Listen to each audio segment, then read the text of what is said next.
नमस्कार, स्वागत है आपका अपने YouTube चैनल चिराग इंस्टीट्यूट ISPCS में। आज का हमारा टॉपिक है विविधता एवं भेदभाव।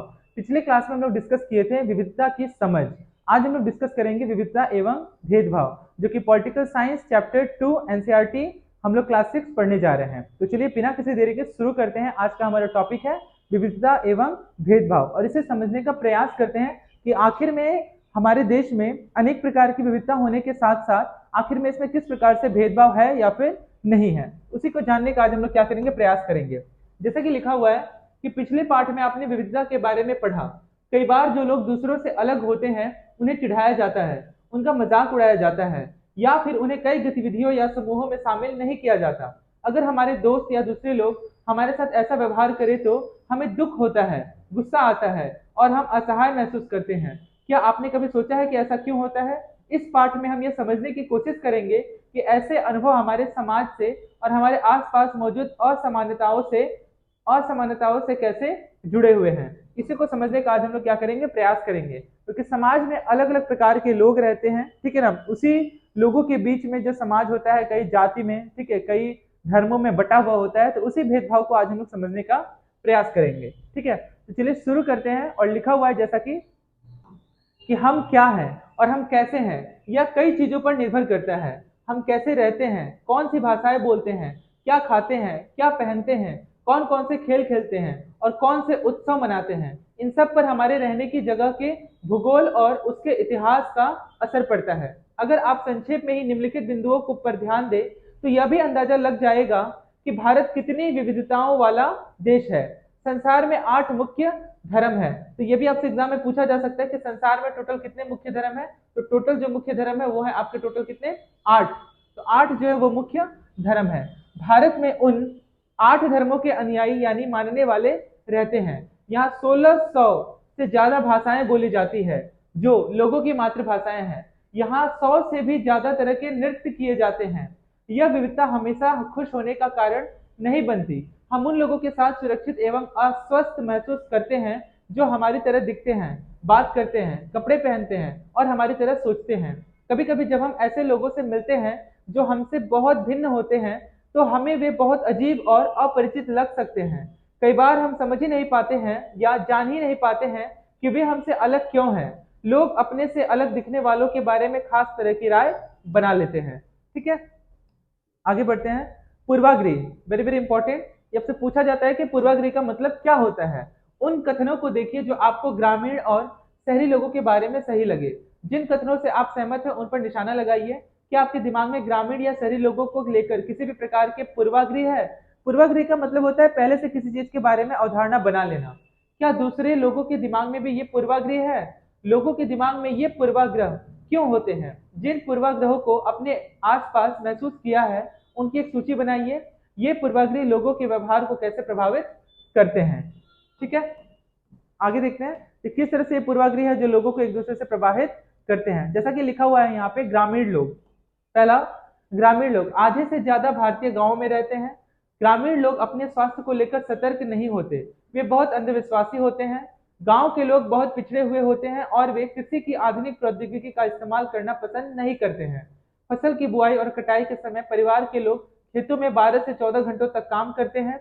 ग्रामीण लोग काम की तलाश में शहरों की ओर हस्तांतरण करने को बाध्य होते हैं क्योंकि उन्हें वो तमाम अवसर नहीं मिल पाते हैं गांव में काम करने के लिए, जिसकी वजह से वह हस्तांतरण की जो प्रवृत्ति है वो गांव से शहर की ओर लगातार बढ़ती आई है। आगे देखते हैं शहरी लोग।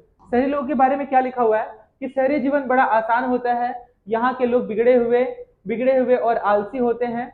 शहरों में लोग अपने परिवार के सदस्यों के साथ बहुत कम समय बिताते हैं। शहरी लोग केवल पैसे की चिंता करते हैं, लोगों की नहीं। शहरी लोगों में भरोसा नहीं किया जा सकता, वे चालाक और भ्रष्ट होते हैं। शहरों में रहना बहुत महंगा पड़ता है। लोगों की कमाई का एक बहुत बड़ा हिस्सा किराए और आने जाने में पूरी तरह से खर्च हो जाता है। तो इस प्रकार से ग्रामीण लोग और शहरी लोगों के बारे में हम लोगों ने देखा। ठीक है, आगे लिखा हुआ है कि इनमें से कुछ कथन ग्रामीण लोगों को अज्ञानी, अंधविश्वासी की तरह देखते हैं, जबकि शहर में रहने वाले लोगों को आलसी, चालाक एवं सिर्फ पैसे से सरोकार रखने वाले की तरह दिखते हैं। जब हम किसी के बारे में पहले से कोई राय बना लेते हैं और उसे हम अपने दिमाग में बिठा लेते हैं तो वही पूर्वाग्रह का रूप ले लेती है। यानी कि जब किसी के बारे में हम जानते या फिर उससे पूरी तरह से परिचित ना हो या फिर कुछ हद तक जानते हो और उसके बारे में पहले से ही अवधारणा बना लिए कि वो वैसा होगा, गांव इस तरह से दिखता होगा, शहर में लोग ऐसे होते होंगे, तो ये मन में पहले से जो विचारधारा जो बन जाती है इसे ही पूर्वाग्रह कहा जाता है। ज्यादातर यह राय नकारात्मक होती है, जैसा कि कथनों में दिया गया है। लोगों को आलसी, चालाक या कंजूस मानना भी पूर्वाग्रह है, क्योंकि हम जब कभी किसी को आलसी, चालाक और कंजूस मानते हैं, पहले से जब पूर्वाग्रह बना लेते हैं, जरूरी नहीं कि उसे सामने से व्यक्तित्व को जब हम उससे मिले और उससे परिचय हो हमारा या फिर साक्षात्कार हो तो वो वैसा ही हो, ऐसा नहीं भी हो सकता है। जब हम ये सोचने लगते हैं कि किसी काम को करने का कोई एक तरीका ही सबसे अच्छा और सही है, तो अक्सर हम दूसरों की इज्जत नहीं कर पाते, उसी काम को दूसरे की तरह करना पसंद करते हैं। उदाहरण के लिए, अगर हम सोचे कि अंग्रेजी सबसे अच्छी भाषा है, दूसरी भाषाएं महत्वपूर्ण नहीं है, तो हम अन्य भाषाओं को बहुत कम नकारात्मक रूप से देखेंगे। परिणाम स्वरूप हम उन लोगों को शायद इज्जत नहीं कर पाएंगे जो अंग्रेजी के अलावा अन्य भाषाएं बोलते हैं। हम कई चीजों के बारे में पूर्वाग्रही हो सकते हैं, लोगों के धार्मिक विश्वास, उनकी चमड़ी का रंग, ठीक है, काला और गोरा, जिस क्षेत्र से वे आते हैं, जिस तरह से वे बोलते हैं, जैसे कपड़े वे पहनते हैं इत्यादि। ठीक है, तो ये सब भी मन में क्या करना, एक तरह से धारणा बना लेने को ही क्या कहते हैं, पूर्वाग्रह कहते हैं। आगे देखते हैं हम लोग, लिखा हुआ है कि अक्सर दूसरों के बारे में बनाए गए हमारे पूर्वाग्रह इतने पक्के होते हैं कि हम उनसे दोस्ती नहीं करना चाहते। इस वजह से कई बार हमारा व्यवहार ऐसा होता है कि हम उन्हें दुख पहुंचा देते हैं। आगे देखते हैं, लड़के और लड़की में भेदभाव, वेरी वेरी इंपॉर्टेंट टॉपिक है, यहाँ ध्यान दीजिएगा। समाज में लड़के और लड़कियों में कई तरह के से भेदभाव किया जाता है। हम सभी इस भेदभाव से परिचित हैं। एक लड़का या लड़की होने का अर्थ क्या होता है? आप में से कई लोग कहेंगे हम लड़के या लड़की की तरह जन्म लेते हैं, यह तो ऐसे ही होता है, इसमें सोचने वाली क्या बात है। आइए देखें कि क्या सच्चाई यही है या फिर इससे सच्चाई जो है वह अलग है। आगे बढ़ते हैं, दिया हुआ है जैसा कि नीचे दिए गए कथनों की सूची में तालिका को भरिए, अपने उत्तर के कारणों पर चर्चा कीजिए। वे बहुत ही सुशील है, तो जब सुशील है, उनका बात करने का तरीका बड़ा सौम्य और मधुर है। वे शारीरिक रूप से बलिष्ठ है। वे शरारती है, तो शरारती लड़के और लड़कियां दोनों हो सकती हैं। वे नृत्य करने और चित्रकारी में निपुण है, तो इसमें पुरुष भी हो सकते हैं और महिला भी हो सकते हैं, दोनों ही शामिल हो सकते हैं। वे रोते नहीं, ये जो शब्द है अक्सर यूज किया जाता है पुरुषों के लिए, यानी लड़कों के लिए, जो कि बिल्कुल ही गलत है। ऐसा नहीं है कि उन्हें भी दुख लगता है, उन्हें भी चोट पहुंचता है और जरूरत पड़ने पर वह भी क्या करते हैं, रोते हैं। वे उद्यमी हैं, वे खेल में निपुण हैं, वे खाना पकाने में निपुण हैं। जरूरी नहीं कि खाना पकाने में जो निपुण केवल स्त्रियां ही होंगी, बल्कि लड़के भी खाने पकाने में निपुण होते हैं। वे भावुक हैं, तो भावुक प्रवृत्ति के केवल स्त्रियां ही, लड़कियां ही नहीं, बल्कि लड़के भी भावुक प्रवृत्ति के होते हैं। तो इस आधार पर हम ये कह सकते हैं कि केवल जो मतलब कुछ कुछ ऐसा पॉइंट है जो समाज में ऐसा बताया गया कि वे रोते नहीं, तो कहने का तात्पर्य यह है कि जो लड़के हैं वो रोते नहीं है, लेकिन ये कथन बिल्कुल भी गलत है। ठीक है, उन्हें भी चोट लगता है, उन्हें भी ठेस पहुंचता है किसी बात से, जिसकी वजह से वो भी रोते हैं। ठीक है ना, इस आधार पर यह नहीं कहा जा सकता कि तुम लड़के हो इसलिए तुम रो नहीं सकते हो। ठीक है, यह कथन बिल्कुल भी गलत है। आगे बढ़ते हैं हम लोग आगे। ये ज्यादा इंपॉर्टेंट नहीं है, ये जस्ट समझाने का प्रयास किया गया है आपको एक चित्र के माध्यम से, कि लोग तरह तरह की बातें करते हैं। मैं लंगड़ाता हूँ, मेरी बोली लड़खड़ाती है, इसके अलावा और भी बहुत कुछ। कभी मैं उदास हो जाता हूँ तो कभी दुखी, लोग मेरा मजाक उड़ाते हैं, ये नई बात नहीं, अगर तुम मेरी जगह होते तो क्या करते। तुम दूसरों से कितनी अलग दिखती हो, मैं एक इंसान हूँ, मुझे शर्म आती है, घूरती आंखों से मैं छिप जाना चाहती हूँ। ये लड़की अपने बारे में कह रही है जो समाज के द्वारा बताया गया है। क्या उसका दिमाग सही है सिर्फ इसलिए कि मेरी टांगे डगमगाती है? ठीक है ना, ये लंगड़ा है, इसका पैर डगमगा रहा है, तो इसका मतलब यह नहीं कि उसकी दिमागी भी डगमगा रही है। ठीक है ना, ये जरूरी नहीं है। लोग सोचते हैं कि मेरा दिमाग भी डगमगाता है, जो कि बिल्कुल भी गलत और गलत उत्तर है, गलत है, ऐसा बिल्कुल भी नहीं है। तो इससे हम ये जो 3 चित्र आप जो देख पा रहे हैं, इससे हमें क्या समझ में आ रहा है? ठीक है, ये व्यक्ति है, एक चित्र है जो लंगड़ाता हुआ व्यक्ति का है, ठीक है, लंगड़ा रहा है एक।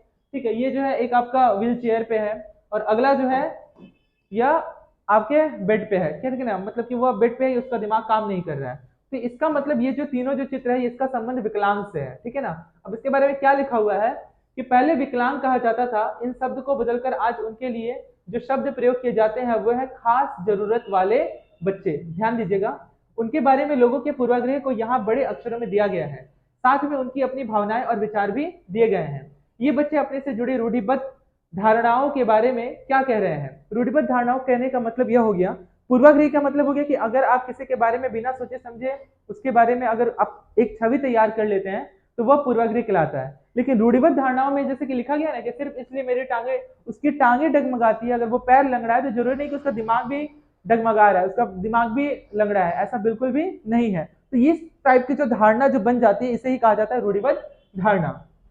और क्यों, इस पर चर्चा कीजिए। आपकी राय में क्या खास जरूरत वाले बच्चों को सामान्य स्कूल में पढ़ना चाहिए या उनके लिए अलग स्कूल होने चाहिए? स्कूल वही होने चाहिए लेकिन उसमें उनके लिए कुछ खास व्यवस्था होनी चाहिए जिससे कि उस स्कूल में आसानी से पढ़ सके। ठीक है, आगे बढ़ते हैं। उम्मीद करता हूँ कि आपको ये अच्छे से समझ में आ रहा होगा। ठीक है, आगे देखते हैं क्या लिखा हुआ है कि अगर हम इस कथन को लें, ठीक है, वेरी वेरी इंपॉर्टेंट, ध्यान दीजिएगा।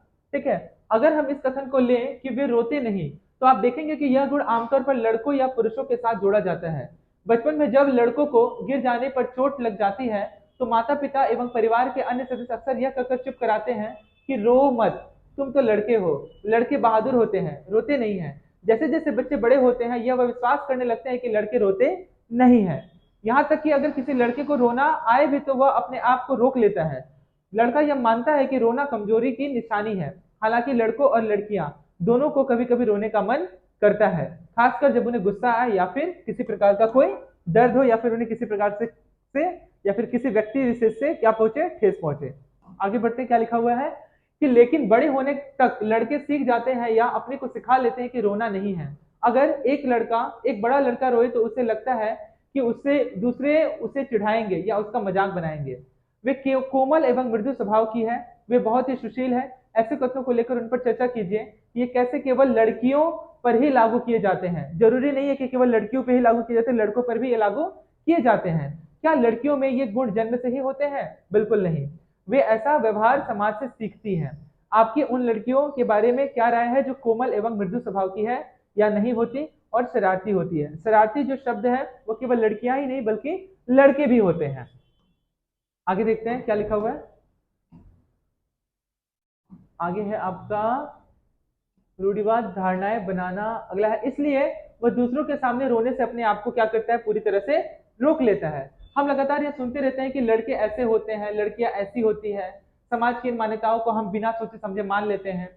हम विश्वास कर लेते हैं कि हमारा व्यवहार इनके अनुसार ही होना चाहिए। हम सभी लड़कों और लड़कियों को उसी छवि के अनुरूप देखना चाहते हैं। आगे देखते हैं हम लोग रूढ़िबद्ध धारणाएं बनाना। आखिर किस प्रकार से रूढ़िबद्ध धारणाएं बनती है इसके बारे में हम लोग जानने का प्रयास करेंगे।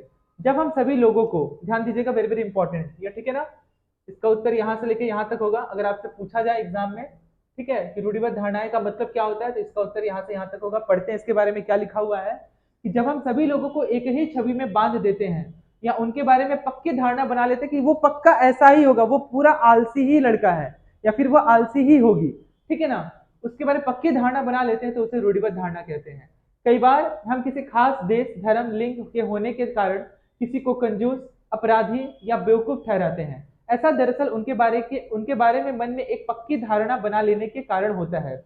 हर देश, धर्म आदि में हमें कंजूस, अपराधी, बेवकूफ लोग मिल ही जाते हैं, सिर्फ इसलिए कि कुछ लोग उस समूह में वैसे हैं। पूरे समूह के बारे में ऐसी राय बनाना वाजिब नहीं है कि किसी व्यक्ति विशेष को कहा जा सकता है, लेकिन पूरे समुदाय को यह बिल्कुल भी नहीं कहा जा सकता कि वो पूरी पूरी तरह से रूढ़िबद्ध धारणाओं के मतलब पक्ष में है। आगे, इस प्रकार की धारणाएं हमें प्रत्येक इंसान को एक अनोखे और अलग व्यक्ति की तरह देखने से रोक देती है। हम नहीं देख पाते हैं कि उस व्यक्ति के अपने कुछ खास गुण भी उसमें शामिल हैं, ठीक है, और क्षमताएं भी हैं जो दूसरों से पूरी तरह से अलग है। रूढ़िबद्ध धारणाएं बड़ी संख्या में लोगों को एक ही प्रकार के खांचे में जड़ देती है। जैसे माना जाता था कि हवाई जहाज उड़ाने का काम लड़कियां नहीं कर सकती, हवाई जहाज उड़ाने का काम केवल पुरुष ही कर सकते हैं, लेकिन आज की डेट में हम देखने को मिलता है कि महिलाएं भी पुरुषों से कम नहीं है, वो भी इस क्षेत्र में काफी ज्यादा आगे बढ़ रही है, ठीक है। तो ये जो पक्की धारणा बना लेना, ठीक है ना, कि हम जो हवाई जहाज उड़ाने का जो काम है केवल पुरुष ही करेंगे, इसे ही कहा जाता है रूढ़िबद्ध धारणा है। लेकिन इस चीज को आज गलत साबित कर दिया है तमाम लड़कियों ने। आगे देखते हैं, ठीक है, ये टॉपिक वेरी वेरी इंपॉर्टेंट और काफी अच्छा टॉपिक है यह, ठीक है। जैसा कि आप चित्र में देख पा रहे हैं, इसमें क्या लिखा गया, इस तस्वीर के माध्यम से क्या लिखा हुआ है कि मुसलमानों के बारे में यह आम रूढ़िबद्ध धारणा है। ध्यान दीजिएगा, वेरी वेरी इंपॉर्टेंट, ठीक है। क्या लिखा हुआ है, मुसलमानों के बारे में यह आम रूढ़िबद्ध धारणा है कि लड़कियों को पढ़ाने में रुचि नहीं लेते, इसलिए उन्हें स्कूल नहीं भेजते। जबकि अध्ययन ये दिखा रहे हैं कि मुसलमानों की गरीबी गरीबी इसका एक महत्वपूर्ण कारण है। गरीबी की वजह से ही वे लड़कियों को स्कूल नहीं भेज पाते या स्कूल से जल्दी निकाल लेते हैं। जहां पर भी गरीबों तक शिक्षा पहुंचाने के प्रयास किए गए हैं, वहां मुस्लिम समुदाय के लोगों ने अपनी लड़कियों को स्कूल भेजने में रुचि दिखाई है। यानी कि स्कूल भेजने का जो कारण है, लड़कियां स्कूल नहीं जा रही, इसका कारण जो है गरीबी है, ना कि उनको रुचि न दिखाने में, ठीक है ना। तो गरीबी की वजह से वो अपने लड़के लड़कियों को स्कूल नहीं भेज पाते हैं, ताकि उसका खर्च कैसे हम उठाएंगे। उदाहरण के तौर पर केरल में स्कूल में प्राय घर के पास है, प्राय जो स्कूल है वो घर के ही पास है, जिससे कि लड़कियों को आने जाने में या फिर लड़कों को स्कूल आने जाने में किसी प्रकार की कोई परेशानी नहीं होती है, जिससे कि उनका यातायात का जो खर्चा है, ट्रांसपोर्टेशन जो कॉस्ट है, वो पूरी तरह से बच जाता है। सरकारी बस की सुविधा बहुत अच्छी है, जिससे ग्रामीण क्षेत्रों में शिक्षकों को स्कूल पहुंचने में मदद मिलती है। उनमें 60% से ज्यादा महिला शिक्षक हैं। इन सभी कारकों ने बहुत सारे गरीब परिवार के बच्चों को स्कूल जाने में मदद की है, जिनमें मुसलमान लड़कियां भी शामिल है। आगे बढ़ते हैं। दूसरे राज्यों में दूसरे राज्यों में जहां ऐसे प्रयास नहीं किए गए हैं, वहां गरीब परिवारों के बच्चों को स्कूल जाने में मुश्किल आती है, चाहे वो मुसलमान हो, जनजातीय हो, अनुसूचित जाति हो, हिंदू हो, सिख हो, ईसाई हो, कोई किसी भी जाति के हो। जाहिर है कि मुसलमान लड़कियों के स्कूल से गैर हाजिरी का कारण धर्म नहीं बल्कि गरीबी है। ठीक है, धर्म बिल्कुल भी किसी भी प्रकार का कोई कारण शिक्षा में बाधा नहीं बन सकती है। गरीबी की वजह से ही लोग क्या करते हैं, अपने बच्चों को स्कूल नहीं भेज पाते हैं, ताकि पैसा का जो खर्च है, मतलब स्कूल का जो खर्च है, वो किस प्रकार से उठाया जाए, चाहे वो सरकारी हो या फिर प्राइवेट की, तो हम बात ही नहीं कर रहे हैं, ठीक है ना। आगे बढ़ते हैं हम लोग। आगे क्या लिखा हुआ है, ठीक है। जैसा कि यहाँ पे हम लोगों ने समाप्त किया था कि इन धारणाओं का असर हम सब पर पड़ता है। कई बार ये जो धारणाएं हैं, हमें ऐसे काम करने से रोकती है जिनको करने की काबिलियत शायद हम में हो। अगला है असमानता एवं भेदभाव। भेदभाव तब होता है जब लोग पूर्वाग्रही एवं रूढ़िबद्ध धारणाओं के आधार पर व्यवहार करने लगते हैं। जब ऐसी मन में अवधारणा बना करके दूसरों के साथ जब गलत व्यवहार करते हैं, वही ही पूर्वाग्रही और रूढ़िबद्ध धारणाएं कहलाती है, जब इस प्रकार से लोगों को ठेस पहुंचता है।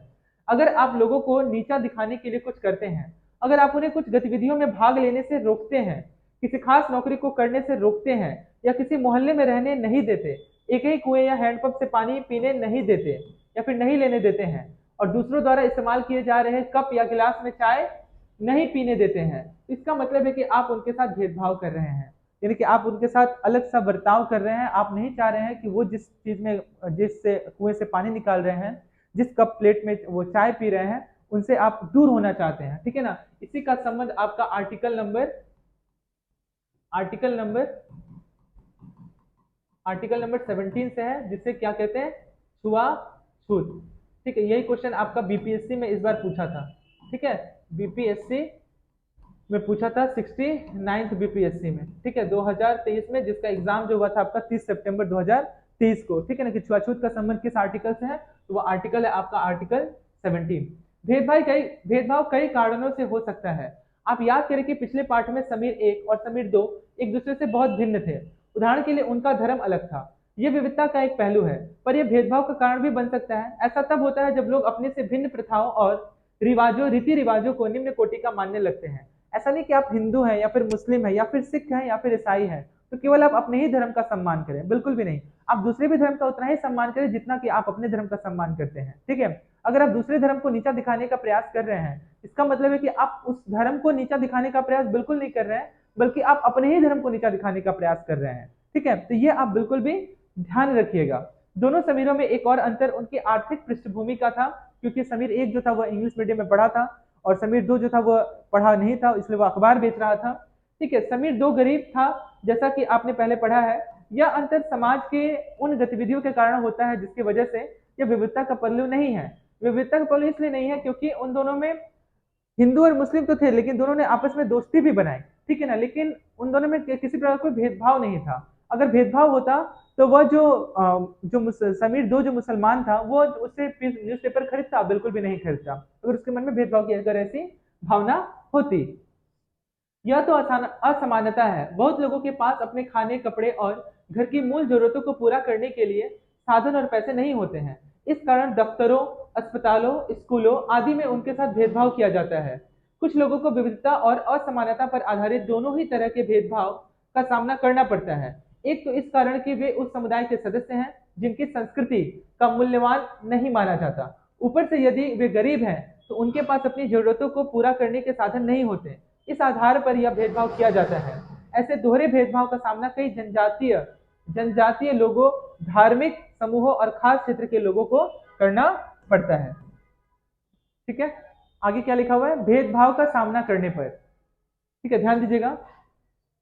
अपनी आजीविका चलाने के लिए लोग अलग अलग तरह के काम करते हैं, जैसे पढ़ाना, बर्तन बनाना, मछली पकड़ना, बढ़ईगिरी, खेती एवं बुनाई इत्यादि। लेकिन कुछ कामों को दूसरों के मुकाबले अधिक महत्वपूर्ण माना जाता है, जैसे सफाई करना, कपड़े धोना, बाल काटना, कचरा उठाना जैसे कामों को समाज में कम महत्व का माना जाता है। इसलिए जो लोग इन कामों को करते हैं उसको उनको गंदा और अपवित्र माना जाता है, जबकि हमें ऐसा नहीं मानना चाहिए। अगर वो साफ सफाई नहीं करेंगे तो शहर जो है पूरी तरह से गंदगी से फैल जाएगा। यह जाति व्यवस्था का एक बड़ा ही महत्वपूर्ण उदाहरण है, ठीक है, जिसने लोगों को एक दूसरे से बांट करके रख दिया। ठीक है, आगे बढ़ते हैं। एक वर्ड लिखा हुआ है दलित, ठीक है, ये एग्जाम में पूछा गया था कि दलित वह शब्द है जो नीची कही जाने वाली जाति के लोग अपनी पहचान के रूप में इस्तेमाल करते हैं। वे इस शब्द को अछूत से ज्यादा पसंद करते हैं और दलित का मतलब है जिन्हें दबाया गया, कुचला गया। दलितों के अनुसार यह सब दर्शाता है कि कैसे सामाजिक पूर्वाग्रही और भेदभाव ने दलित लोगों को दबाकर रखा है। सरकार ऐसे लोगों को अनुसूचित जाति के वर्ग में रखती है, ठीक है ना, जिसका संबंध आपका आर्टिकल 338 ए से है। ठीक है, आर्टिकल 338 से है।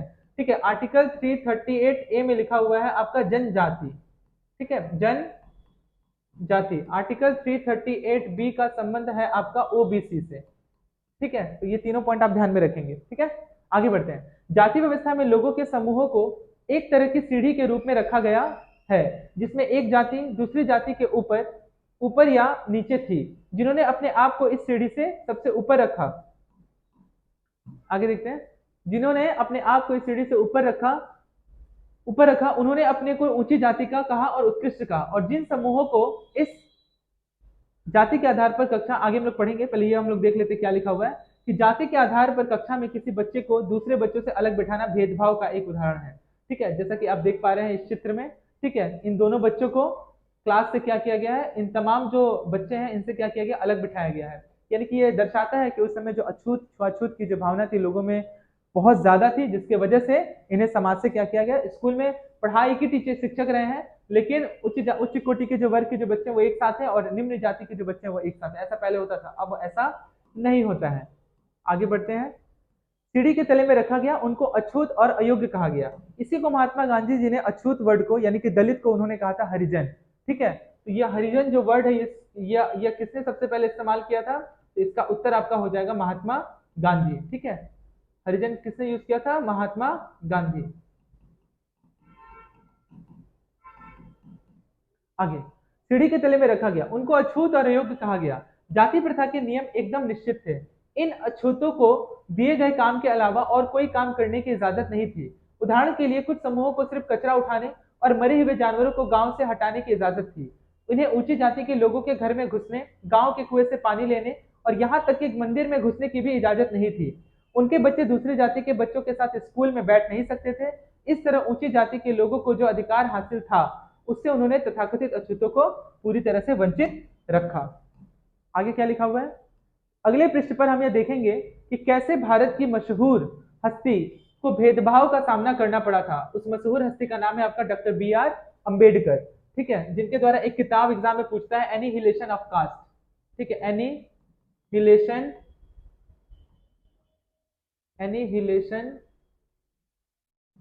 Annihilation of cast. ठीक है, कास्ट से ही आप समझ जाएंगे कि जाति आधारित बात किया गया। तो इसके जो रचनाकार हैं, ये किताब जो किसने लिखी, डॉक्टर BR अम्बेडकर ने लिखी। ठीक है, देखेंगे कि कैसे भारत की एक मशहूर हस्ती को भेदभाव का सामना करना पड़ा था। यह भाग हमें समझने में मदद करेगा कि कैसे जाति के बहुत बड़ी संख्या में लोग भेदभाव के शिकार हुए। भारत के महान नेता डॉक्टर BR अम्बेडकर, भीमराव अम्बेडकर ने जाति व्यवस्था पर आधारित भेदभाव के अपने अनुभव के बारे में लिखा। यह अनुभव उनको 1901 में हुआ था, जब केवल वह 9 साल के थे। वे महाराष्ट्र में वो कहानी हम लोग नेक्स्ट पढ़ेंगे। पहले हम लोग जान लेते हैं डॉक्टर BR अम्बेडकर के बारे में। ठीक है, डॉक्टर BR अम्बेडकर के बारे में क्या लिखा हुआ है। इनका जो जन्म हुआ था 1891 में हुआ था और इनकी जो मृत्यु हुई थी 1956 में हुई थी। ठीक है ना, और ये अंततः हिंदू ही थे और अंत में इन्होंने क्या किया था, बौद्ध धर्म को स्वीकार कर लिया था। ठीक है, डॉक्टर BR अम्बेडकर, ठीक है, जिन्हें भारतीय संविधान का पिता कहा जाता है, the father of Indian constitution. ठीक है, भारतीय संविधान के पिता एवं दलितों के सबसे बड़े नेता के रूप में जाना जाता है।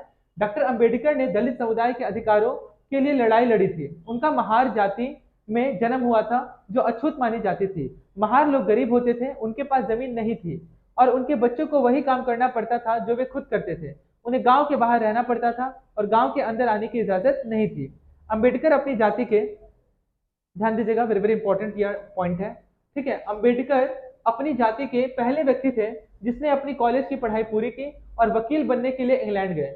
इन्होंने दलितों को अपने बच्चों को स्कूल कॉलेज भेजने के लिए प्रोत्साहित किया, दलितों से अलग अलग तरह की सरकारी नौकरी करने को कहा ताकि वे जाति व्यवस्था से बाहर निकल पाए।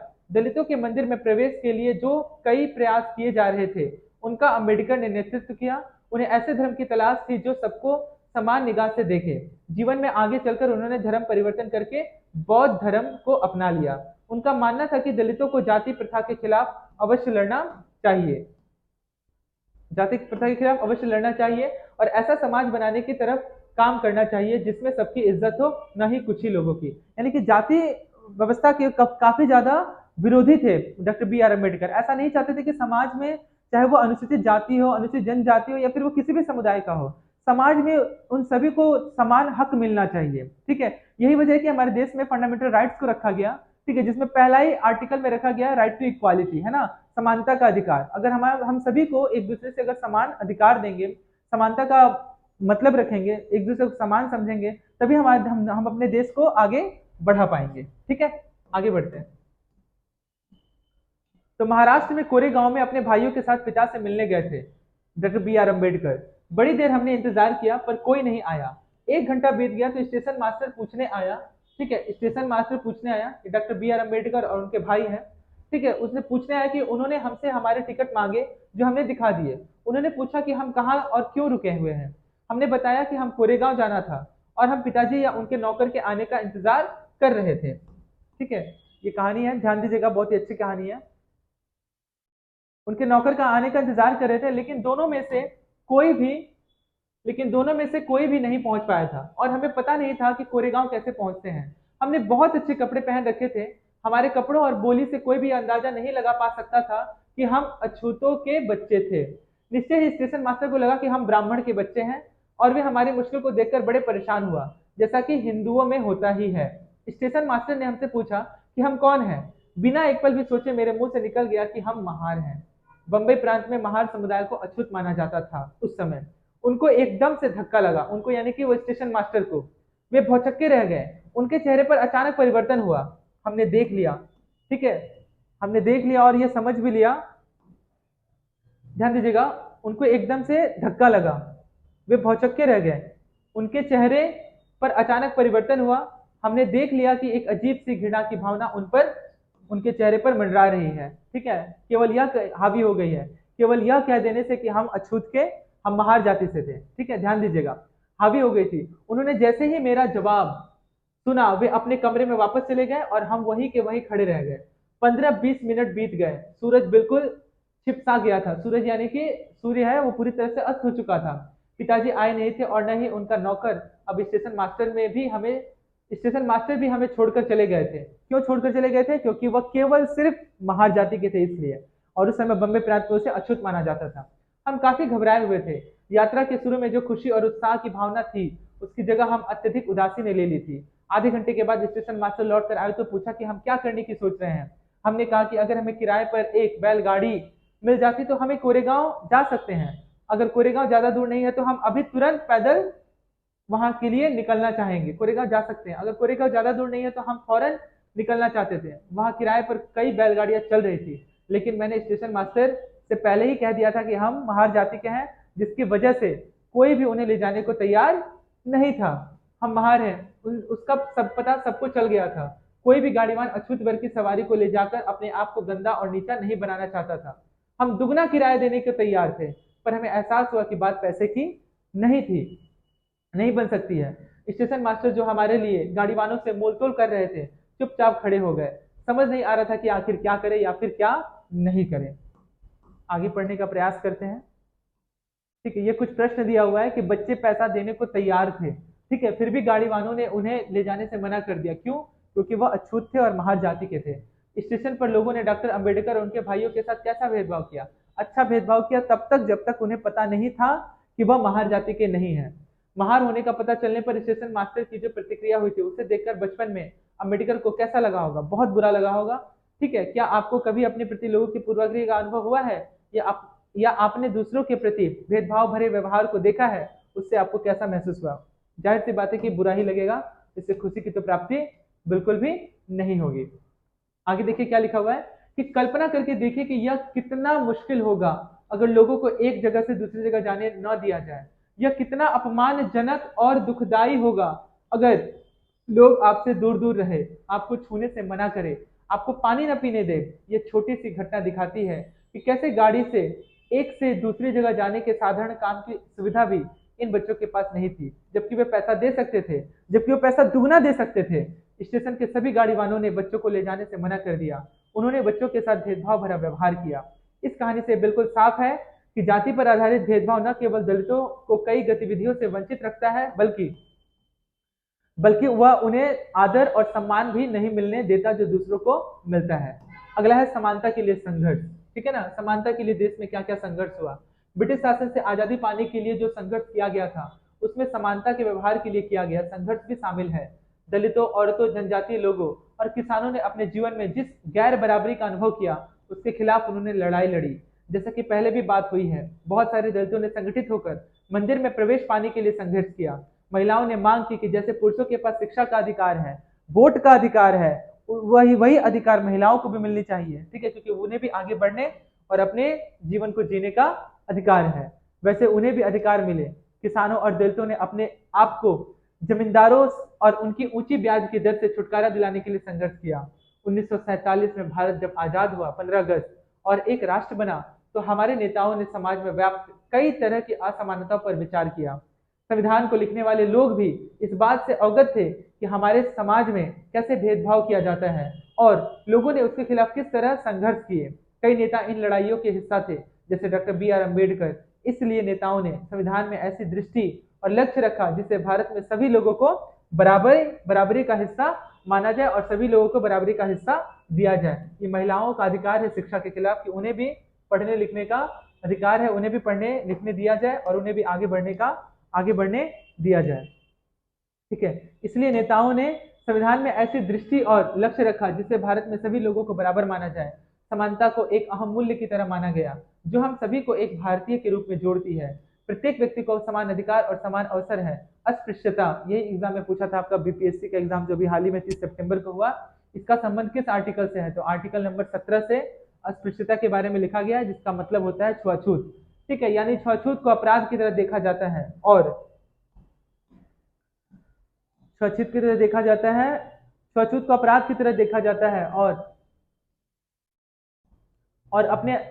इसे कानूनी रूप से खत्म कर दिया गया। लोग अपनी पसंद का काम चुनने के लिए बिल्कुल आजाद हैं। नौकरियां सभी लोगों के लिए खुली हुई है।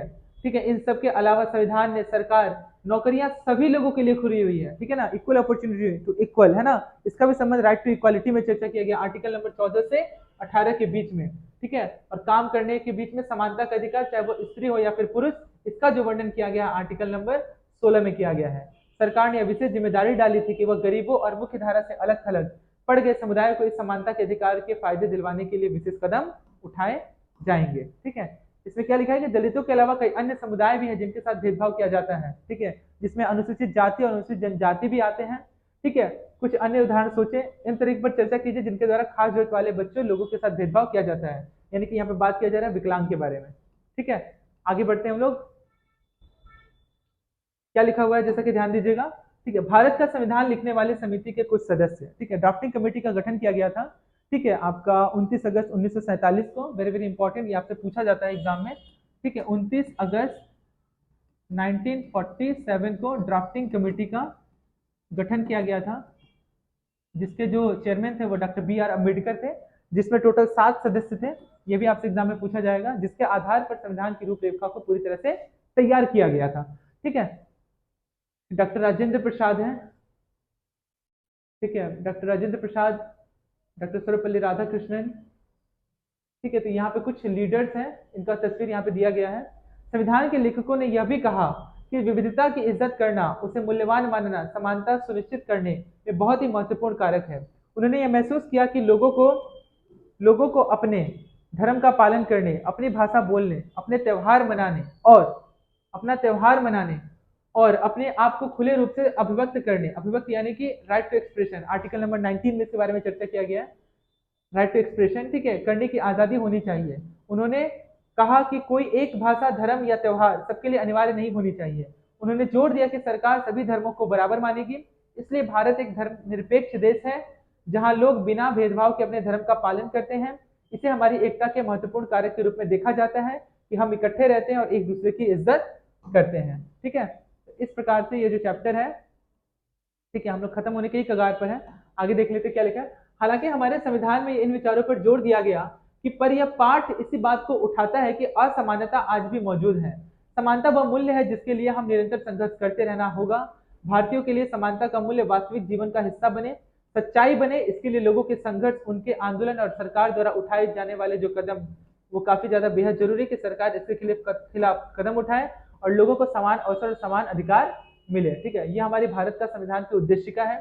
ठीक है, उद्देशिका में क्या लिखा गया है कि हम भारत के लोग भारत को एक संपूर्ण प्रभुत्व संपन्न समाजवादी पंथ निरपेक्ष लोकतंत्रात्मक गणराज्य बनाने के लिए तथा उसके समस्त नागरिकों को सामाजिक, आर्थिक, राजनीतिक न्याय। तो एग्जाम में आपसे पूछा गया है कि उद्देशिका में कितने प्रकार के न्याय के बारे में बात किया गया है, तो 3 प्रकार के न्याय के बारे में बात किया गया है। पहला सामाजिक, दूसरा आर्थिक और तीसरा राजनीतिक। अगला विचार, अभिव्यक्ति, विश्वास, धर्म और उपासना। तो कितने प्रकार की स्वतंत्रता के बारे में बात किया गया है, यह भी आपसे एग्जाम में पूछा है। तो कितने प्रकार की स्वतंत्रता के बारे में बात किया गया है, काउंट कर लेते हैं हम लोग, 1 2 3 4 5। तो 5 प्रकार की स्वतंत्रता के बारे में उद्देशिका में चर्चा किया गया है। न्याय कितने प्रकार की चर्चा की गई है, तो 3 प्रकार का न्याय, सामाजिक, आर्थिक और राजनीतिक। कितने प्रकार की स्वतंत्रता, तो 5 प्रकार की स्वतंत्रता। वो 5 प्रकार की स्वतंत्रता क्या है, विचार की स्वतंत्रता, अभिव्यक्ति की स्वतंत्रता, विश्वास की स्वतंत्रता, धर्म की स्वतंत्रता और उपासना की स्वतंत्रता। प्रतिष्ठा और अवसर की समता, प्रतिष्ठा और अवसर की समता यानी कि समानता किसके बारे में बात की, समता के बारे में, कितने प्रकार की समता के बारे में चर्चा किया गया है, तो 2 प्रकार की समता। वो कौन कौन सी है, एक प्रतिष्ठा और एक अवसर, कि समान अवसर सभी को मिलना चाहिए, चाहे वो स्त्री हो या फिर पुरुष। इस हिसाब से दोनों में किसी प्रकार का कोई भेदभाव नहीं करना चाहिए। प्राप्त करने के लिए तथा उन सब में व्यक्ति की गरिमा, राष्ट्र की एकता, अखंडता सुनिश्चित करने वाली बंधुता को बढ़ाने के लिए दृढ़ संकल्प होकर अपने इस संविधान सभा में आज तारीख 26 नवंबर 1949 को एतद द्वारा इस संविधान को अंगीकृत, अधिनियमित और आत्मार्पित करते हैं। 26 नवंबर 1949 को हमारा देश का जो संविधान है वो पूरी तरह से बनकर लागू हुआ था, अंगीकृत हुआ था। ठीक है ना, लेकिन इसे लागू नहीं किया गया था। लागू इसे ठीक 2 महीने बाद किया गया, 26 जनवरी 1950 को। यही वजह है कि 26 नवंबर को ही कॉन्स्टिट्यूशन डे, हिंदी में इसे कहते हैं संविधान दिवस, मनाया जाता है। तो इस प्रियम्बल यानी कि उद्देशिका से हमारे पास बहुत सारे प्रश्न आए। ठीक है, कि हमारा संविधान कब लागू किया गया था, 26 जनवरी 1950 को, लेकिन अंगीकृत किया गया था 26 नवंबर 1949 को। संविधान दिवस मनाया जाता है 26 नवंबर को, ना कि आपका 26 जनवरी को। क्या बोलते हैं इसे, संविधान दिवस। ठीक है, यह भी आप ध्यान में रखेंगे। संविधान दिवस, कितने प्रकार का न्याय, 3 प्रकार का न्याय, कितने प्रकार की स्वतंत्रता, 5 प्रकार की स्वतंत्रता और 2 प्रकार की समता का उल्लेख किया गया है। आगे बढ़ते हैं हम लोग। संविधान का यह पहला पृष्ठ है जिसमें स्पष्ट कहा गया है कि सभी भारतीयों को समान प्रतिष्ठा और समान अवसर प्राप्त है। ठीक है, तो इस प्रकार से हमारा जो यह पाठ है, हमारा जो ये चैप्टर है, पूरी तरह से समाप्त हुआ। उम्मीद करता हूं कि यह जो विविधता एवं भेदभाव जो ये चैप्टर है, चैप्टर 2, आप लोग एकदम अच्छे से समझ में आया होगा। और इसमें भारतीय संविधान के कुछ आर्टिकल के बारे में डायरेक्ट लिखा नहीं गया है, लेकिन कहीं ना कहीं घुमा करके इसके बारे में चर्चा जरूर किया गया है। जैसे अवसर की समानता, छुआछूत के बारे में लिखा गया है। ठीक है, इक्वल अपॉर्चुनिटी मतलब काम में, रोजगार के अवसर में महिला हो या फिर पुरुष, दोनों को समान अवसर मिलने चाहिए। तो इन तमाम चीजों के बारे में इसमें चर्चा किया गया है। ठीक है, आर्टिकल के बारे में नहीं लिखा गया क्योंकि ये तो क्लास 6 ही है। ठीक है, आगे हम लोग देखेंगे क्लास 11, 12 में, 9, 10 में इसमें आर्टिकल के बारे में चर्चा किया गया है। ठीक है, हम लोग धीरे धीरे करके लक्ष्मीकांत का कुछ हद तक मैं करीब नहीं भी तो 20 से 25 चैप्टर लक्ष्मीकांत का मैं उसका भी वीडियो मैंने अपलोड कर दिया है। ठीक है, एक एक करके आप उसका वीडियो देख लीजिएगा। प्लेलिस्ट भी मैंने बना दिया है लक्ष्मीकांत लिख करके, भारतीय राज्य व्यवस्था, आप उसे जरूर देखिएगा। ठीक है, और उसे उतना पढ़ लेंगे तो काफी हो जाएगा, उससे ज्यादा पढ़ने की आवश्यकता नहीं है। ठीक है, तो उम्मीद करते हैं कि आज ही आपको समझ में आया होगा। नेक्स्ट क्लास में हम लोग चर्चा करेंगे अगले चैप्टर के बारे में। आज के लिए इतना ही। आप सभी का बहुत बहुत धन्यवाद।